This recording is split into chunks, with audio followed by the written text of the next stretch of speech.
Hello student, कैसे आप लोग। आई होप आप लोग अच्छे होंगे। और लास्ट क्लास में कुछ पढ़ाए थे आप लोग को, कुछ टॉपिक कराए थे। चलिए कुछ रिवीजन कर लेते हैं। आप लोगों को पढ़ाए थे कि ये सस्पेंशन ऑफ रेसेंटिटीज़ में कुछ टॉपिक है, 16 टॉपिक कवर करना है, जिसमें सबसे फर्स्ट टॉपिक था कंपनी। कंपनी के बारे में आपको बताए थे। कंपनी दो प्रकार से उसको बांटते हैं कंपनी को, डोमेस्टिक कंपनी, एक फॉरेन कंपनी। डोमेस्टिक कंपनी में था कि आपका चार टॉपिक कवर था। एक रेट ऑफ टैक्स बताए थे, दूसरा था मिनिमम अल्टरनेट टैक्स, तीसरा additional income tax on domestic company on buyback shares, और लास्ट था कि स्पेशल प्रोविज़न था शिपिंग कंपनी का। ठीक है, shipping business of Indian company, special provision पढ़ना है। चार टॉपिक, पहला टॉपिक रेट ऑफ टैक्स आपको बता दिए थे, तो फिर से थोड़ा सा रिवीजन करा दे रहे हैं कि यहाँ रेट ऑफ टैक्स क्या है। रेट ऑफ टैक्स में चलिए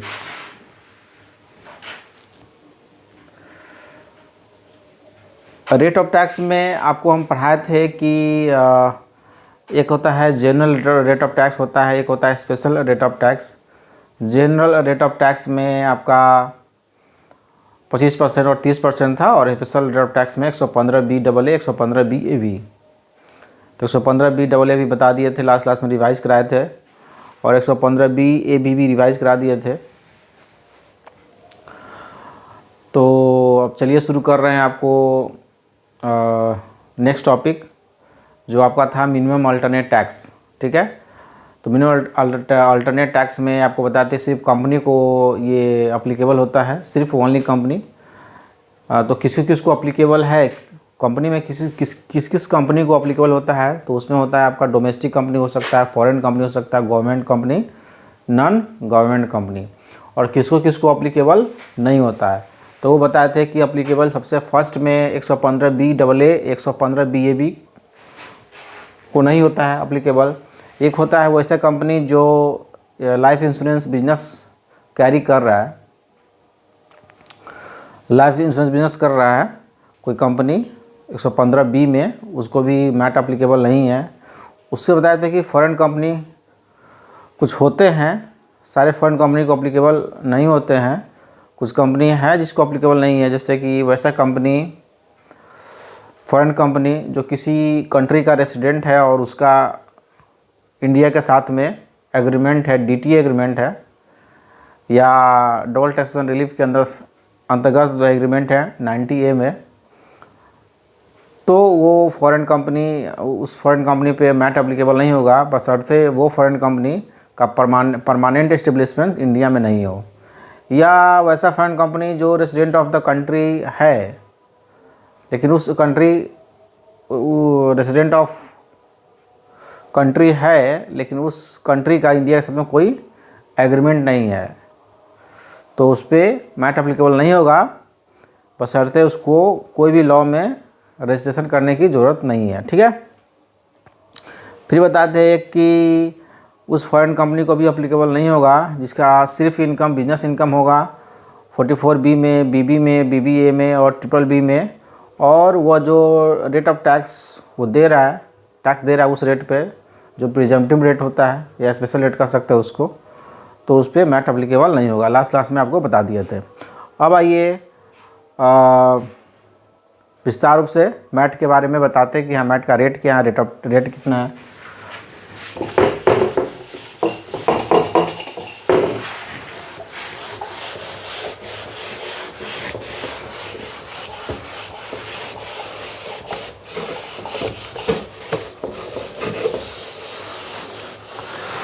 आपको बताए थे कि आप लोगों को बताए थे कि जो कंपनी होता है दो तरह से होता है।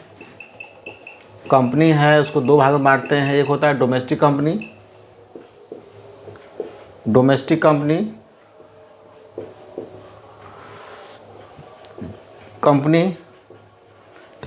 एक होता है फॉरेन कंपनी होता है।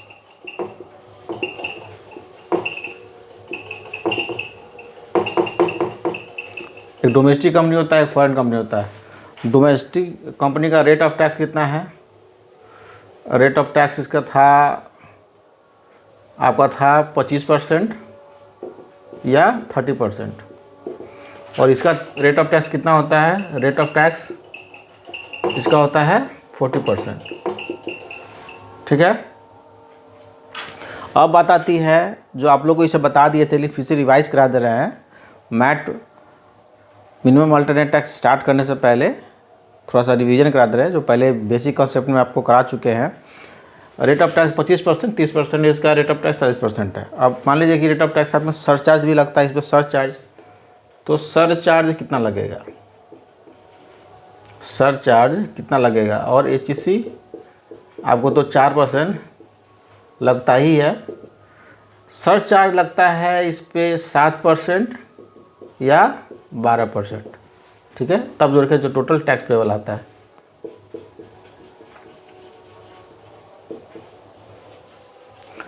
रेट ऑफ टैक्स 25 या 30 होगा। 25 पर समझ में आ गया होगा कि हाँ टोटल टर्नओवर ग्रॉस रिसिप्ट जो है प्रीवियस ईयर 19-20-21 में 400 करोड़ से अधिक नहीं है, 25% नहीं तो 30% लगता है। सरचार्ज जो है 7% नहीं तो 12%। अब वो कौन सा केस है जब 7% लगता है, देखिए जब बता दिए थे आपको कि टोटल जो इनकम है एक्सीड कर जा रहा है 1 करोड़ से, बट does not exceed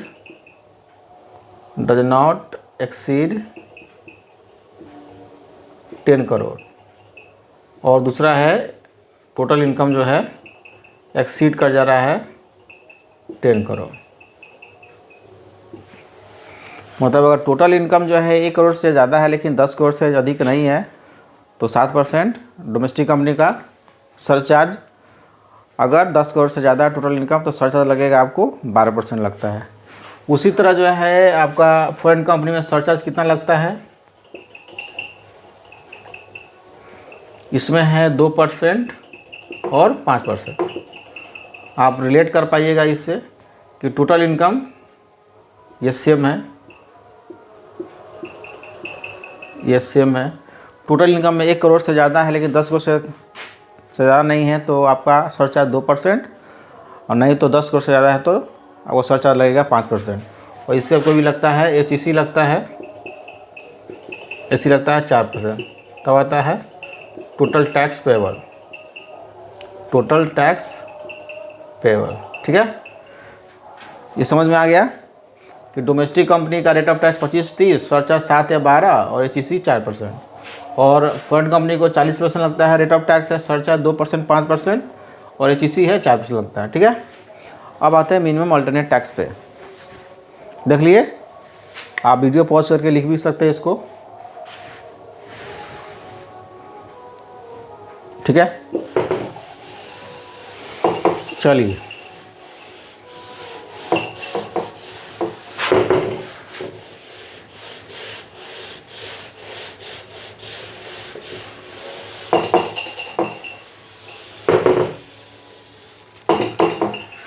देखिए, मिनिमम अल्टरनेट टैक्स जो लगता है वो कब लगता है, कब देना पड़ेगा। मिनिमम अल्टरनेट टैक्स कब देना पड़ेगा, या तो आपको normal tax rate of tax के अनुसार आपको देना पड़ेगा, नहीं तो मिनिमम अल्टरनेट टैक्स देना पड़ेगा। जैसे कि आप इनकम टैक्स एक्ट 1961 के अनुसार जो है नॉर्मल प्रोविज़न के अनुसार आप टैक्स कैलकुलेट किए, या तो वो देना पड़ेगा, नहीं तो आपको मिनिमम अल्टरनेट टैक्स आपको देना पड़ेगा। दोनों से तो कोई एक ही देना है ना। या तो आपको मिनिमम अल्टरनेट टैक्स पेमेंट करना है, या तो अगर कंपनी को अप्लीकेबल है तो, या तो आपको नॉर्मल प्रोविज़न का जो आप निकालते हैं टैक्स कैलकुलेट करते हैं वो देना है। तो यहाँ पे है कि देखिए,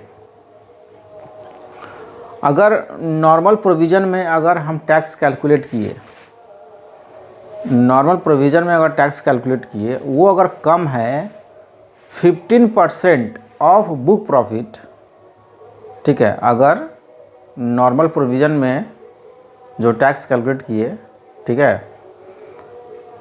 वो कम है 15% ऑफ बुक प्रॉफिट, तो वही उसी बुक प्रॉफिट को टोटल इनकम मान लेते हैं, और वो जो 15% ऑफ बुक प्रॉफिट का वो टैक्स पेबल हो जाएगा। तो इसका मतलब ये हुआ सर कि कुछ आसान तरीक़े से बताइए। तो देखिए, आपको मिनिमम अल्टरनेट टैक्स देना है, minimum minimum alternate tax payable will be shall be higher of following.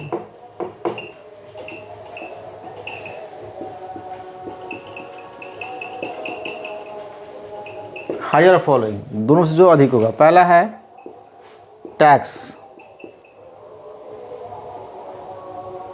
Under normal provision,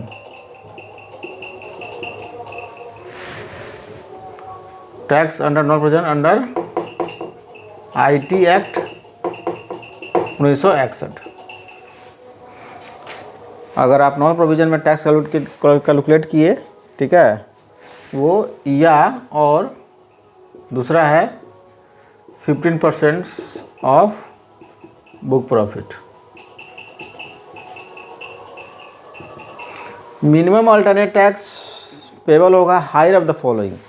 अगर नॉर्मल प्रोविजन में आप इनकम टैक्स कैलकुलेट किए, ठीक है, और बुक प्रॉफिट का 15% निकाले, दोनों यहाँ पे नॉर्मल प्रोविजन टैक्स निकाले, यहाँ पे बुक प्रॉफिट का 15% निकाले, दोनों में से जो अधिक होगा वही होगा आपका मिनिमम अल्टरनेट टैक्स, उसको आपको देना है, ठीक है। तो वही बात बता रहे थे कि अगर नॉर्मल प्रोविज़न में जो भी टैक्स आता है अगर लेस देन है 15% ऑफ बुक प्रॉफिट का, तो बुक प्रॉफिट को ही टोटल इनकम मान लेते हैं और यही लग जाता है। मतलब इससे ये अगर कम है तो ज़्यादा ये होगा, ठीक है, तो ज़्यादा ये होगा तो यही इसी बुक प्रॉफिट को मान लेंगे टोटल इनकम और 15% लग जाएगा आपको, टैक्स लग जाएगा मिनिमम अल्टरनेट टैक्स। तो सर बताइए सर, अगर आप बता रहे हैं कि बुक 15% ऑफ बुक प्रॉफिट, तो बुक प्रॉफिट होता क्या है, ठीक है, आइए देख लिए। मिनिमम अल्टरनेट टैक्स पेमेंट कैसे करना है, पहले आप कैलकुलेट कीजिए, नॉर्मल प्रोविज़न में टैक्स कैलकुलेट कर लीजिए और बुक प्रॉफिट का निकाल लीजिए 15%। दोनों में से जो ज़्यादा होगा, हायर होगा, वही आपका मिनिमम अल्टरनेट टैक्स होगा, ठीक है। आपको टैक्स भुगतान करना मिनिमम अल्टरनेट टैक्स, ठीक है। तो इसके बाद आप बताते हैं कि अब आया तो ये बुक प्रॉफिट क्या होता है।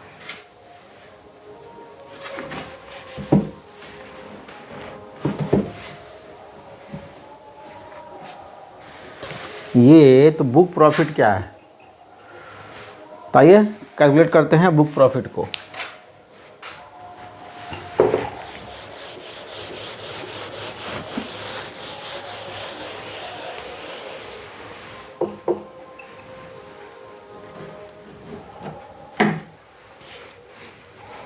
देखिए,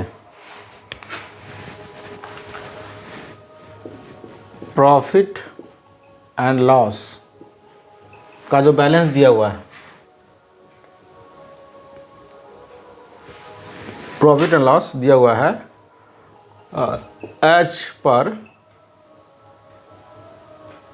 स्टेटमेंट, या ऐसा लिख सकते हैं आप, डायरेक्ट लिख सकते हैं कि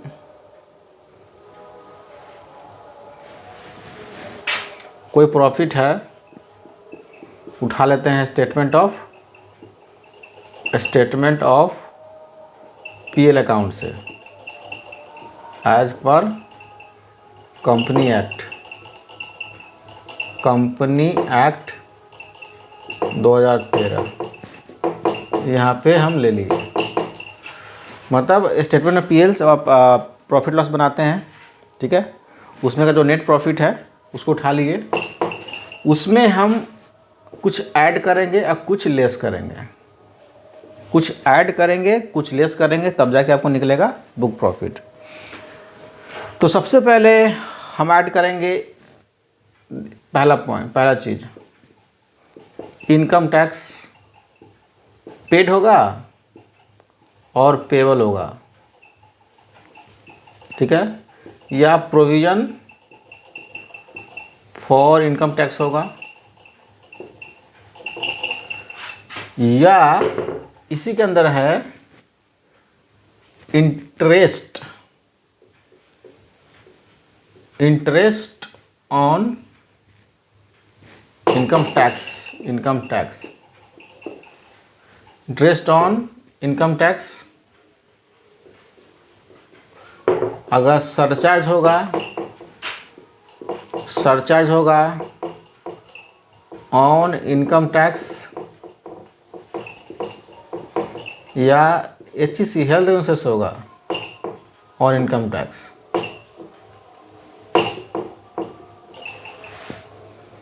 ठीक है, बोलता है कि अगर इनकम टैक्स पेड हो या पेबल हो या इनकम टैक्स का प्रोविज़न हो या इनकम टैक्स का कुछ इंटरेस्ट हो या उसका कोई सरचार्ज हो या कोई हेल्थ एजुकेशन सेस है, वो सारे आ जाएंगे इनकम टैक्स में आ जाएंगे, तो उसको ऐड कर देना है। अगर if already debited to PL account, अगर पहले से घटा दिया हुआ है तब उसको हम ऐड बैक कर देंगे। फिर दूसरा क्या है कि डिविडेंड पेड या proposed,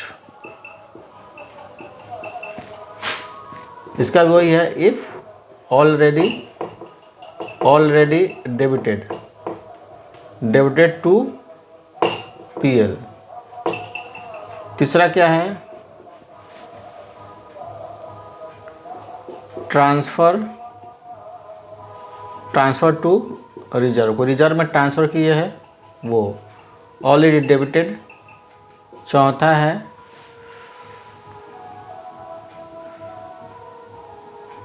expenditure related to exempt income under section 10, 11 और 12। कोई भी एग्जेम्प्ट इनकम है 10, 11, 12 में, उससे रिलेटेड कोई खर्चा एक्सपेंडिचर है, अगर पहले से डेबिटेड है उसको तो ऐड बैक कर देंगे। देखिए ये सब हुआ। कोई प्रोविज़न है, provision for uncertain liability, certain liability या कंटीजेंट लायबिलिटी।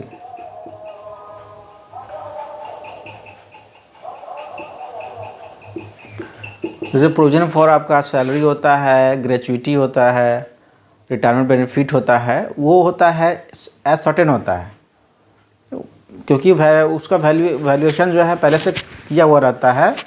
ठीक है, अनसर्टेन, हमको पता नहीं उसके बारे में, अनसर्टेन है वैसा liability.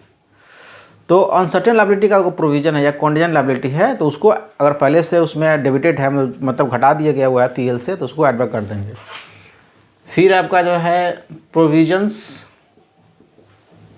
For loss of subsidiary,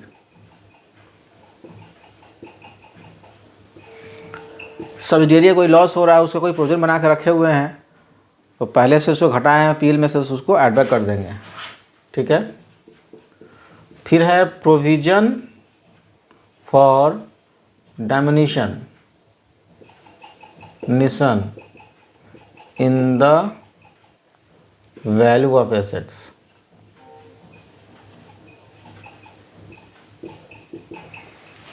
ठीक है, कोई भी अगर एसेट में गिरावट आता है, उसका प्रोविज़न बना के रखे हुए हैं, तो उसको पहले से अगर उसको घटा दिया हुआ PL में से, तो उसको ऐड बैक कर देंगे। फिर आपका है 8वां में आता है deferred tax and it's provision, पहले से अगर घटा कर रखा हुआ है तो उसको ऐड बैक कर देंगे। फिर है 9 में आता है expenditure related to share of SSC in the income of AOP और BOI on which no income tax is payable.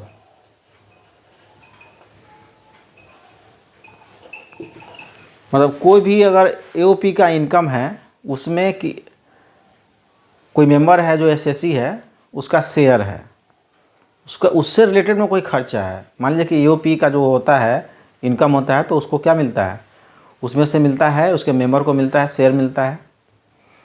उससे रिलेटेड में कोई खर्चा है तो अगर पहले से उसको अगर घटा चुके हैं तो उसको एड बैक कर देंगे।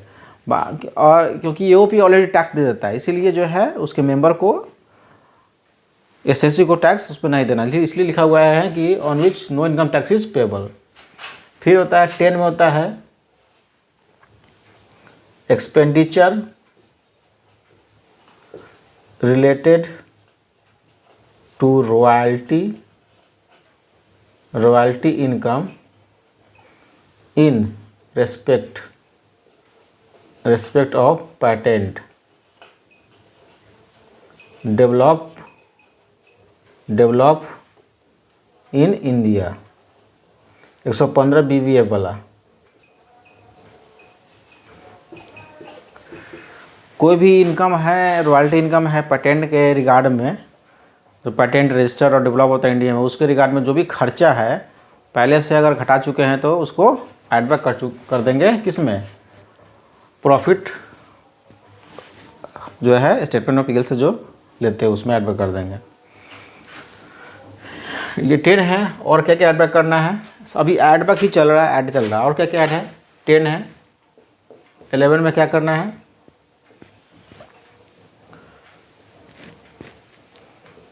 Expenditure related to income of SSC. SSC कौन है? बीइंग फॉरेन कंपनी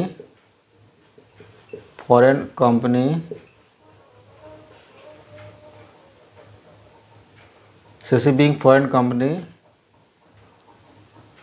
ऑन, पहला है capital gain on transfer of security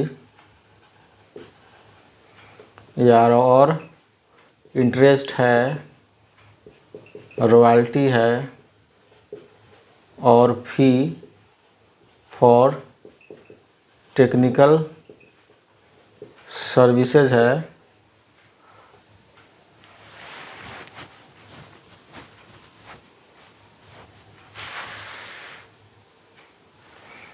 interest है, royalty, fee for technical services है। ठीक है। उसके बाद आपका दिया हुआ है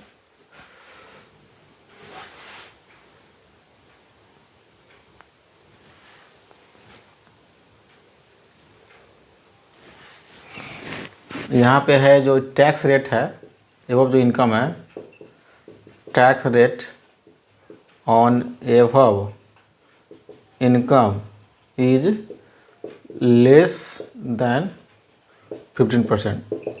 मतलब जो भी इनकम का जो ये जो इनकम है एसएससी का, कैपिटल गेन या interest, royalty, fee for technical services, इस पे जो टैक्स रेट है 15% से कम होगा तब है।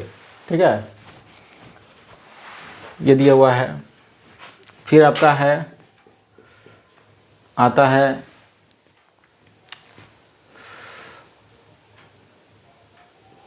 Notional loss if already debited to PL। ये भी है notional loss on exchange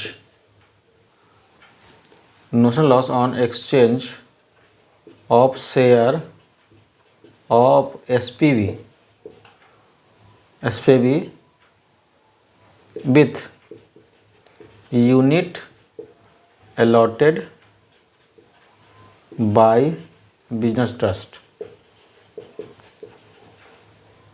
trust.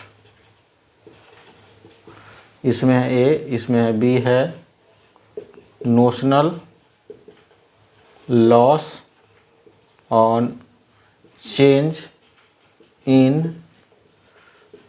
Carrying amount of such units, और तीसरा इसमें है loss on transfer of such unit. 14 में आता है actual gain on transfer of unit of business trust.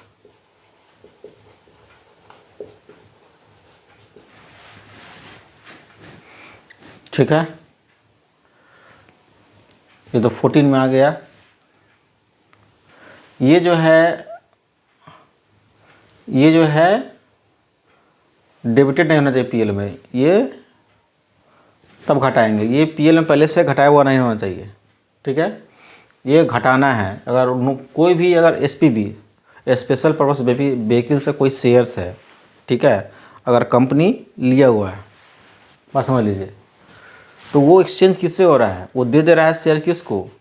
Business trust को। और बिजनेस ट्रस्ट क्या कर दे रहा है? वो यूनिट को अलॉट कर दे रहा है। तो उस पर जो लॉस होता है, जब एक्सचेंज करते हैं शेयर को यूनिट के साथ में, जो लॉस होता है, नोशनल लॉस होता है, तो उसको जो है हम ऐड कर देंगे। उसके बाद में अगर वही कोई उसके कैरिंग अमाउंट में, ठीक है, उस जो यूनिट हमको मिल रहा है उस कैरिंग अमाउंट में जब चेंजेज आता है, उस पर जो नोशनल लॉस होगा उसको भी हम ऐड बैक कर देंगे। या उस यूनिट को जब ट्रांसफ़र कर रहा है जो लॉस होता है, तो उसको भी ऐड बैक कर देंगे। यहाँ पे है कि ये बताएं आपको कि कोई फॉरेन कंपनी है, ठीक है, कोई फॉरेन कंपनी का कोई इनकम है, उससे रिलेटेड कोई खर्चा, वो इनकम क्या क्या हो सकता है। तब कोई भी अगर शेयर्स सिक्योरिटीज़ ट्रांसफ़र कर रहा है, उस पर कैपिटल गेन आ रहा है, या वैसा इनकम जो इंटरेस्ट है, रॉयल्टी है, फी फॉर टेक्निकल सर्विसेज है, फॉरेन कंपनी का ये इनकम आ रहा है, और वो इनकम का जो टैक्स रेट है वो 15% से कम है, तब जो है उसको ऐड बैक कर देंगे, पहले से डेबिटेड है तो। लेकिन ये सब जो है पहले से डेबिटेड नहीं होना चाहिए।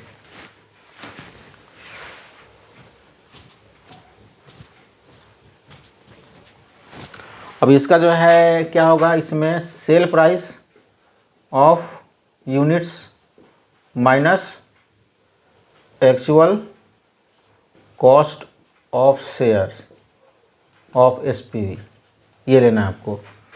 मतलब जो यूनिट है का सेल प्राइस ले लेंगे, और जो हम खरीदे थे एसपीवी से शेयर्स, उसका जो कॉस्ट ले लेंगे, माइनस कर देंगे, वही एक्चुअल गेन होगा। तो ये जो है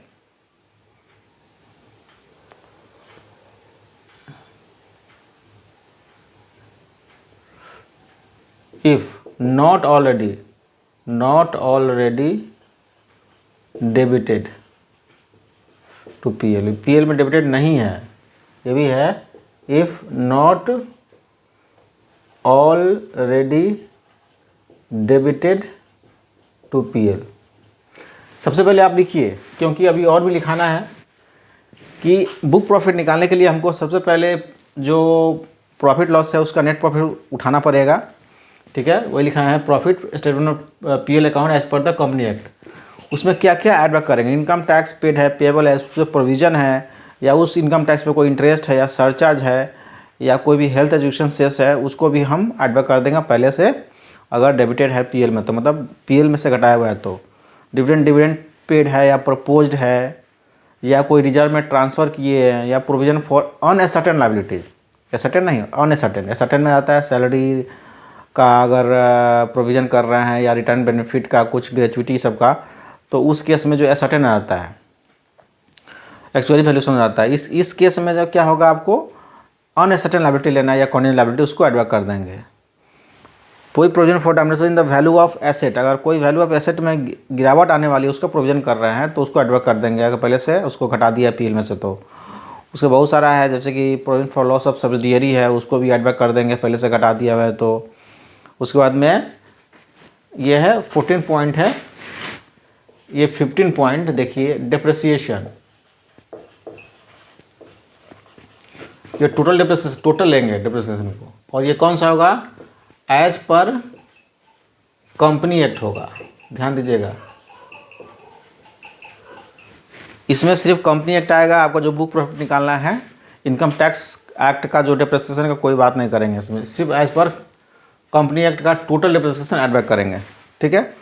अगर पहले से if already debited to PL, तो समझे वैसा रिजर्व एक्सपेंडिचर जो एग्जेम्प्ट इनकम का है वह, उसके बाद में आपका डेफर टैक्स इसका प्रोविज़न है, वो भी कोई भी एओपी का जो है इनकम होता है, शेयर होता है उसमें एसएससी का, उससे रिलेटेड कोई अगर एक्सपेंडिचर होगा तो उसके बाद में एक्सपेंडिचर रॉयल्टी इनकम का जो होता है, रॉयल्टी इनकम का जो भी एक्सपेंडिचर होगा जो 115 बीवीएफ में, वो भी जो एडवर्क कर देंगे पहले से अगर घटा दिया हुआ है तो। फिर भी कोई फॉरेन कंपनी है, ठीक है, उसका कोई इनकम है, जैसे कैपिटल गेन है अगर ट्रांसफ़र कर रहे हैं सिक्योरिटीज़ का, या फिर इंटरेस्ट है, royalty fee for technical services है, उस पर इनकम आ रहा है, उस पर जो कोई उसका इनकम है, तो उससे रिलेटेड जो एक्सपेंडिचर होगा उसको एडवर्क कर देंगे। जब जो इनकम है उस पर जो रेट होगा वो 15% से कम होगा तब। अब मान लीजिए कोई भी एसपीवी है, स्पेशल पर्पस व्हीकल से, उसका शेयर लेके बैठा हुआ कंपनी, तो उससे एक्सचेंज कर ले रहा है बिजनेस ट्रस्ट के यूनिट से, शेयर दिए, ठीक है, और उधर से यूनिट मिला हमको, तो एक्सचेंज जो करते हैं उस पर नोशनल लॉस होता है और उसको हम एडवर्क कर देंगे। ये पहले से डेबिटेड नहीं होना चाहिए, मतलब पहले से घटाया हुआ नहीं होना चाहिए पीएल में से, तो उसको एडवर्क कर दे, उसको मतलब ऐड कर देंगे, ठीक है। उसके बाद में आपका अगर वही नोशनल लॉस आता है, वही जो यूनिट मिला हुआ है उसमें अगर कैरिंग अमाउंट में चेंजेस आता है तो नोशनल लॉस आता है, उसको भी ऐड कर देंगे, या उसको ट्रांसफ़र कर रहे हैं तो लॉस आ रहा है तो उसको भी ऐड कर देंगे। अब मान लीजिए एक्चुअल गेन आता है, इधर नोशनल लॉस हुआ, एक्चुअल गेन हुआ, अगर वो यूनिट मिला है उसको अगर ट्रांसफ़र कर रहे हैं तो हमको गेन आया, तो कैसे लेंगे उसको, तो देखिए जितना में हम बेच रहे हैं यूनिट को उसका सेल प्राइस ले लेंगे और माइनस करेंगे, जब एसपीवी से जब शेयर खरीदे होंगे तो उसका कॉस्ट ले लेंगे, माइनस कर देंगे, वो एक्चुअल गेन हो गया, ठीक है। तो वही बताए हैं एसपी ऑफ यूनिट्स और एक्चुअल, मतलब एसपी मतलब सेल प्राइस ऑफ यूनिट्स और actual cost of share of SPV, ये पहले से डेबिटेड नहीं होना चाहिए। डिप्रिसिएशन जो लेंगे as per company act 2013, income tax act नहीं, इसमें नहीं आएगा, इसमें बुक प्रॉफिट निकालने में इनकम टैक्स एक्ट का डिप्रिसिएशन का काम नहीं आएगा, एज ऑलरेडी डेबिटेड होगा तो, ठीक है।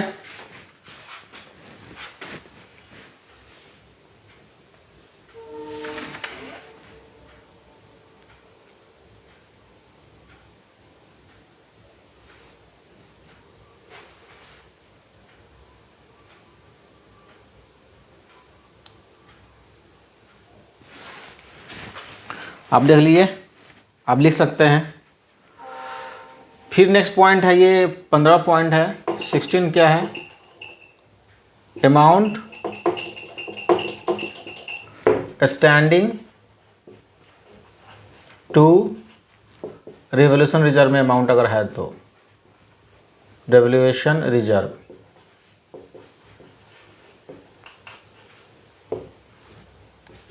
If not credited, if not credited to PL, PL में ये जुटा हुआ नहीं होना चाहिए। क्रेडिट का मतलब क्या हुआ कि PL में ये ऐड नहीं है पहले से, तो इसको ऐड बैक कर देंगे, ठीक है। पहले से ऐड बैक हुआ तो कोई दिक्कत नहीं है, छोड़ देंगे, लेकिन ऐड बैक नहीं है तो उसको ऐड कर देंगे। क्या, रिवोल्यूशन रिजर्व में कोई अगर अमाउंट है तो उसको ऐड कर देंगे।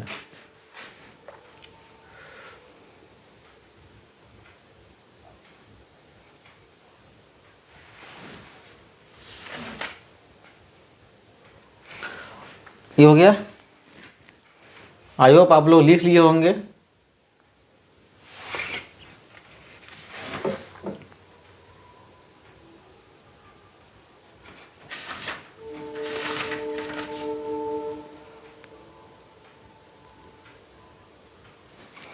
ठीक है, 16 पॉइंट है, लिखा दिए हुए हैं, अब इसमें लेस भी करना है, ठीक है। चलिए,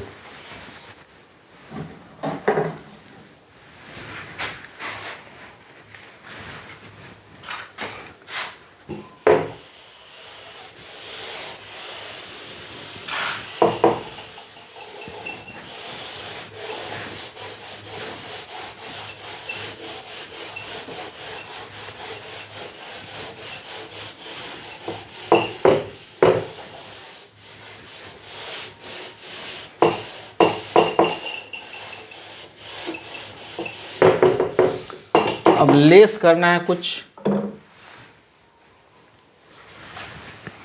लेस करना है। तो अमाउंट पहला है withdrawn from reserve if already credited to PL account. Reserve से कुछ अमाउंट निकाल के जब हम ट्रांसफ़र करते हैं, आपको निकाल के ट्रांसफ़र करते हैं, रिजर्व में ट्रांसफ़र करते हैं तो पीएल से घटा दिए रहते हैं, ठीक है। तो उस amount already credited to PL, तो पहले से हम उस रिजर्व को क्या कर रहे हैं, जोड़ दिए हुए हैं उस रिजर्व को। तो अमाउंट विड्रॉन करेंगे तो उसको घटा देंगे, ठीक है। बात समझे क्या बोल रहा है? बोल रहे हैं कि ये जो अमाउंट विड्रॉन किए हैं रिजर्व से, अगर वो पहले से रिजर्व जो है पीएल में क्रेडिट कर दिया, जोड़ दिया हुआ है, तो उसको घटा देंगे। फिर दूसरा होता है सेम उसी तरह है, एग्जेम्प्ट कोई इनकम है, एग्जेम्प्ट इनकम है अंडर सेक्शन जो है 11, 10, 11 और 12 में कोई एग्जेम्प्ट इनकम है, अगर पहले से ही पीएल में क्रेडिट, मतलब कोई भी पीएल में पहले से जुटा हुआ है उसको घटा दो, ठीक है, एग्जेम्प्ट इनकम अगर होगा तो। फिर तीसरा है डिप्रिसिएशन। डिप्रिसिएशन जो होता है एक्सटेंट ऑफ, ये रिवोल्यूशन जो रिजर्व होता है, ठीक है,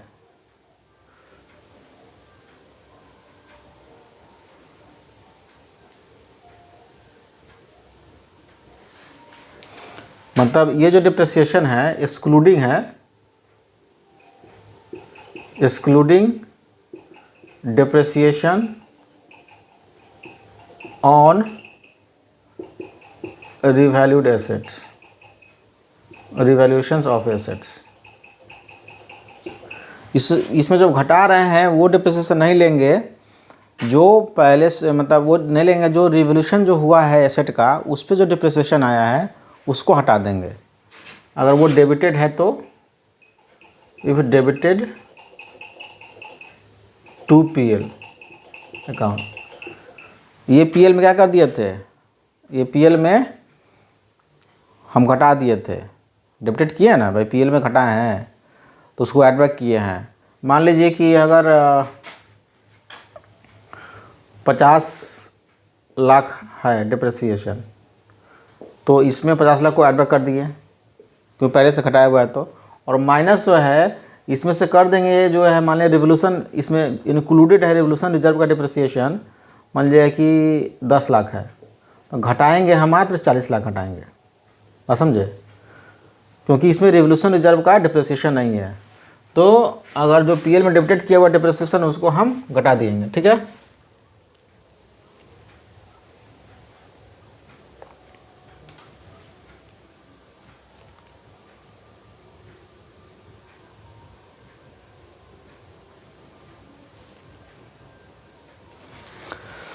फिर है आपका है amount withdrawn from revaluation reserve से निकाले हैं एंड क्रेडिटेड कर दिए हैं टू पीएल अकाउंट में, मतलब रिवोल्यूशन रिजर्व से उसको निकाले और पीएल अकाउंट में उसको क्रेडिट कर दिए, तो उसको भी हम घटा देंगे, ठीक है। लेकिन अगर वो पीएल में क्रेडिट है, मतलब जुटा हुआ है, तो उसको घटा देंगे, लेकिन कितना तक होना चाहिए वो, extend to depreciation on revaluation of assets, of assets, मतलब जितना तक जो एसेट का रिवोल्यूशन हुआ है, रिवैल्यूएशन हुआ है, पुनर्मूल्यांकन हुआ है संपत्ति का, उस पर जो डिप्रिसिएशन उतना ही तक जो है हम यहाँ पे लेस करेंगे, ठीक है। उसे डिप्रिसिएशन में वो नहीं आएगा जो रिवोल्यूशन एसेट का हो रहा है उस पर जो डिप्रिसिएशन है उसको हटा के, और जो रिजर्व जो है इससे निकाले हैं अमाउंट और पीएल में जो ऐड कर दिए हैं तो उसको घटा देना है कितना तक, जितना डिप्रिसिएशन और रेवोल्यूशन ऑफ एसेट पे है। ठीक है, फिर बाद में आपका 5 में आता है share of assessee in the income of AOP और बीओआई, जो बता चुके हैं, जो इनकम टैक्स नहीं देना पड़ता है एसएससी को क्योंकि एओपी ऑलरेडी दे रखा है। फिर बाद में आपका और है कोई डेफर टैक्स होगा, डेफर टैक्स उसको भी घटा देंगे, या और प्रोविज़न कुछ होता है। डेफर टैक्स एसेट भी होता है, डेफर टैक्स लायबिलिटी भी होता है। तो इस सेंस में जहाँ एडबैक करना, घटाना पहले से अगर क्रेडिट कर लिया था, मतलब ऑलरेडी क्रेडिटेड है, पहले से ऑलरेडी क्रेडिटेड।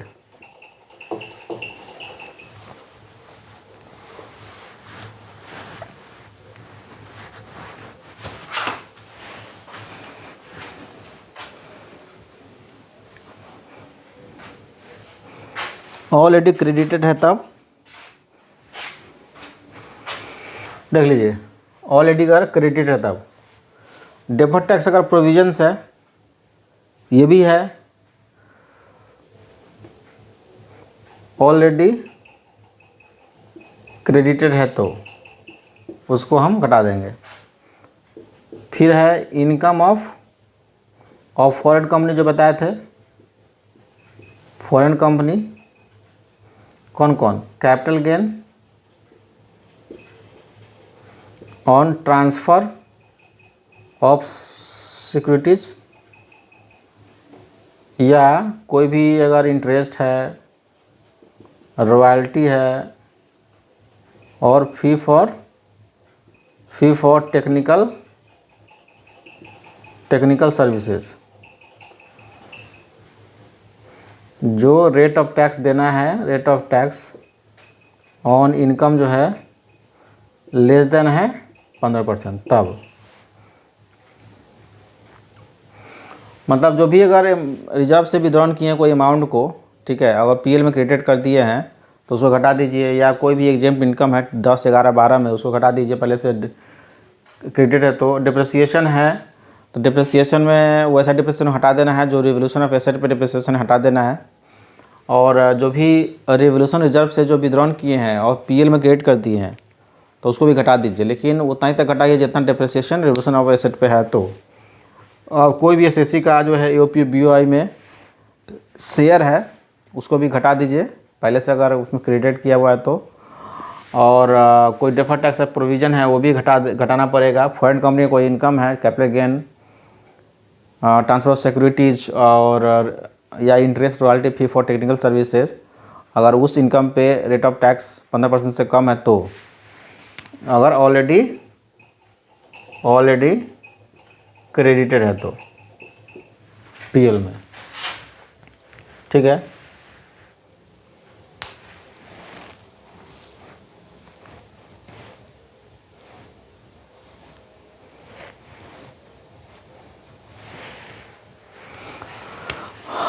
अब आता है कि आपका 8 में है कि जो नोशनल लॉस था वहाँ पे या नोशनल गेन आ जा रहा है, notional gain on exchange of share of SPV with unit allotted by business trust, या आपको जो है नोशनल गेन आ रहा है, नोशनल गेन आ जा रहा है on change in carrying amount of such unit, या गेन आ जा रहा है on transfer of such unit. ये पहले से क्रेडिटेड नहीं होना चाहिए। इफ़ नॉट ऑलरेडी क्रेडिटेड, तब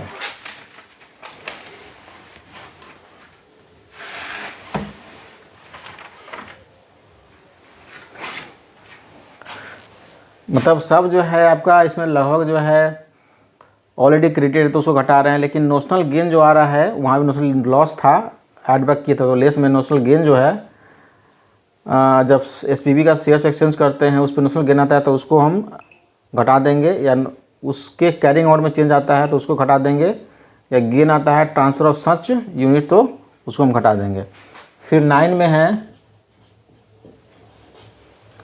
एक्चुअल लॉस आता है, actual loss on transfer of units. Actual loss कैसे आ सकता है? अगर एक्चुअल कॉस्ट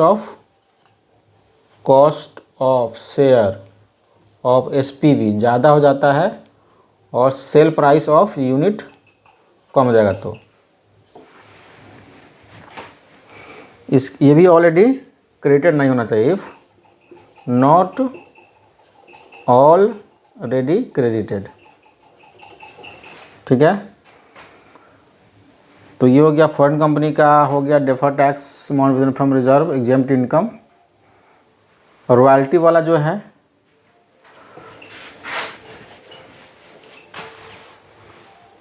टेन है, रॉयल्टी इनकम जो है 115 BBF का, वो भी हम घटा देंगे इफ़ ऑलरेडी क्रेडिटेड, पहले से क्रेडिटेड हो चुका है तो।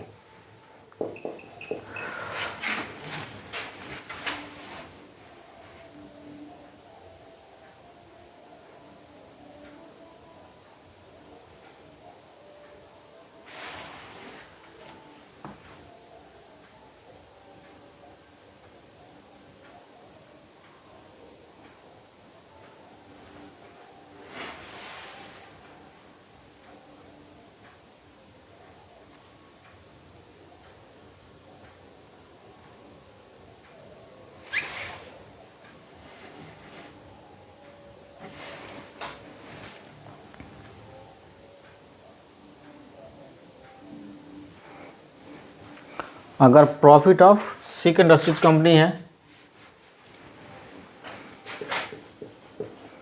Profit of sick industry company है, उसको भी घटा देंगे। अगर ऑलरेडी क्रेडिटेड है तो स्वाभाविक है कि अगर पहले से क्रेडिटेड है तो उसको हटा दीजिए, ठीक है। Profit of sick industry company. फिर आता है आपका ब्राउट फॉरवर्ड लॉस और अनअब्जॉर्ब्ड डिप्रिसिएशन। अनअब्जॉर्ब्ड डिप्रिसिएशन का बात इम्पोर्टेंट है, ध्यान दीजिएगा। देखिए इसमें दो तरह से होता है। एक जो है IBC इंसॉल्वेंसी बैंक्रप्सी कोड 2016 के अनुसार अगर इंसॉल्वेंसी रिजोल्यूशन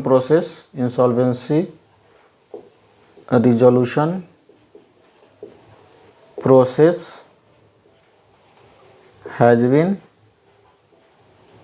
एडमिटेड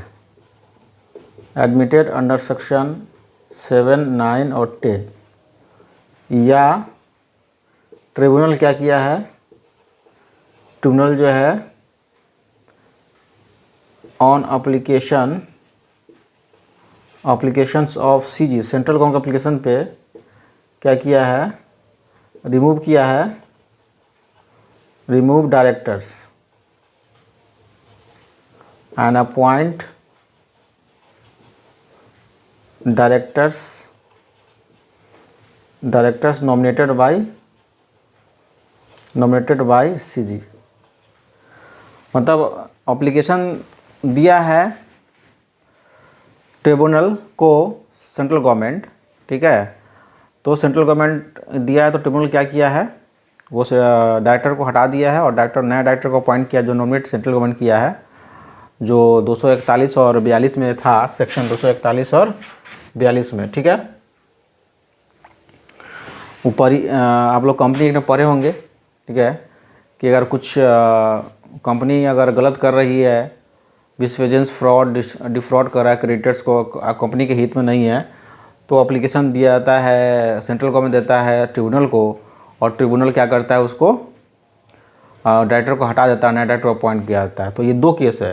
अगर इंसॉल्वेंसी रेजोल्यूशन प्रोसेस IBC 2016 के अनुसार अगर एडमिट कर लिया गया है सेक्शन 7, 9 और 10 में, या ट्रिब्यूनल को एप्लीकेशन दिया है CG सेंट्रल गवर्नमेंट और ट्रिब्यूनल उसको हटा दिया है, डायरेक्टर को नया अपॉइंट किया, उस केस में ब्राउड फॉरवर्ड लॉस और अनऑब्जर्व डेप्रिसिएशन कैसे लेंगे?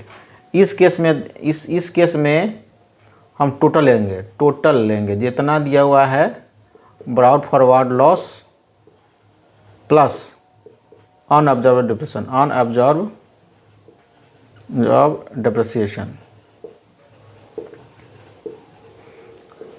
ठीक है, ये लेंगे टोटल हम ले लेते हैं। लेकिन अदर केस में आता है, अगर अदर केस है, ठीक है, जो ये केस नहीं है, अदर केस दिया हुआ है, तो हम लेते हैं ब्राउड फॉरवर्ड लॉस और अनऑब्जर्व डेप्रिसिएशन, दोनों में जो लोअर होगा वही ले लेंगे। ठीक है, अगर ये केस नहीं है तो brought forward loss, lower of loss और अनऑब्जर्व डेप्रिसिएशन, दोनों में से जो लोअर होगा वो हम ले लेंगे और आपको लेस कर देंगे। ठीक है, ये भी लेस करना है ब्राउड लॉस और अनऑब्जर्व डेप्रिसिएशन को।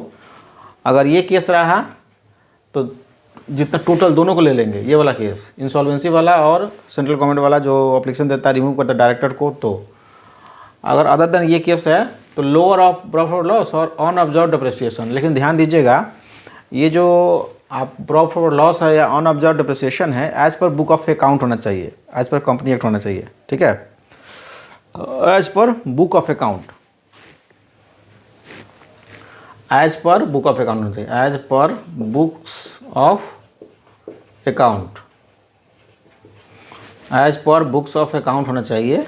ठीक है, लेकिन ध्यान दीजिएगा, अगर मान लीजिए कि ब्राउड फॉरवर्ड लॉस नहीं दिया हुआ, नील है, और अनऑब्जर्व डेप्रिसिएशन दिया हुआ है, तो इस केस में आपको इसका अलाउंसेस नहीं मिलेगा, दोनों होना चाहिए। तब दोनों में से जो कम होगा, अगर अदर केस में होगा तो इस केस में दोनों को जोड़ के, दोनों में से कोई एक नहीं होगा, एक नील हो गया। ठीक है, मान लीजिए कि अनऑब्जर्व डेप्रिसिएशन नील है, सिर्फ ब्राउड फॉरवर्ड लॉस है, तो आपको डिडक्शन नहीं मिलेगा, दोनों का होना जरूरी है। आप कह दीजिएगा सर ब्राउड फॉरवर्ड लॉस 10,000 है और अनऑब्जर्व डेप्रिसिएशन नील है, तो दोनों में से कम क्या हुआ? नीले ना हुआ भाई, नील तो बोल सकते हैं ना, कम का मतलब क्या हुआ? नील, जीरो, तो कुछ नहीं लेना है ना।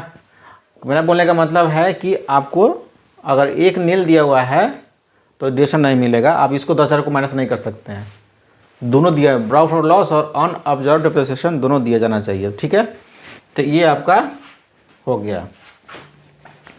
तो इतना था आपको ऐड करना प्रॉफिट लॉस अकाउंट में, और इतना था लेस करना, इतना है। तो इसे आपका क्या निकल जाएगा, जो शेष आएगा वो निकल जाएगा बुक प्रॉफिट आ जाएगा। इस बुक प्रॉफिट पे निकालिएगा 15%। चेक कीजिएगा कि नॉर्मल प्रोविज़न में जो टैक्स निकला है कौन जो है कम है, जो अगर दोनों में से जो है अधिक कौन है, जो अधिक है वही होगा, आपका मैट अप्लीकेबल हो जाएगा, मैट पेबल हो जाएगा। ठीक है, तो 50% बुक प्रॉफिट निकाल के आपको देना है। ओके, तो ये हो गया। ये था आपका जो भी अभी बताए हैं, ये था आपको एग्जिस्टिंग गैप के अनुसार, ये गैप के अनुसार है। हम जो बुक प्रॉफिट निकाल रहे हैं तो एग्जिस्टिंग गैप के अनुसार निकाल रहे हैं। अब मान लीजिए कि कोई अगर कंपनी है जो इंड एस कंप्लाइंट कर रहा है, तो उसके लिए क्या होगा, तो अब नेक्स्ट क्लास में बताएंगे आपको इंड एस कंप्लाइंट में होता है दो तरफ से। इसी जो बुक प्रॉफिट में कुछ एडजस्टमेंट करना पड़ता है, ऐड बैक कुछ लेस करना पड़ेगा, जैसे कि अभी थोड़ा सा हिंट दे दे रहे हैं कि उसमें दो तरह का होता है, एक होता है एनुअल एडजस्टमेंट होता है, एक होता है आपका ट्रांजिशनल एडजस्टमेंट होता है। तो कुछ लेस, कुछ ऐड, कुछ लेस करना पड़ेगा, और ट्रांजिशनल अमाउंट जो निकलेगा उसका 1/5 को भी ऐड बैक या ऐड करना है या लेस करना है, तब जाकर जो बुक प्रॉफिट निकलेगा जो उसका आपको 15% निकालना है। तो इंड एस कंप्लाइंट में कुछ समझाना होगा डिटेल में। यहाँ तक आपको आई होप समझ में आ गया होगा। फिर नेक्स्ट क्लास में इसको रिवाइज करवाएंगे, बताएंगे, समझाएंगे, कुछ क्वेश्चन होगा तो कराएंगे। तब तक के लिए धन्यवाद, गुड नाइट।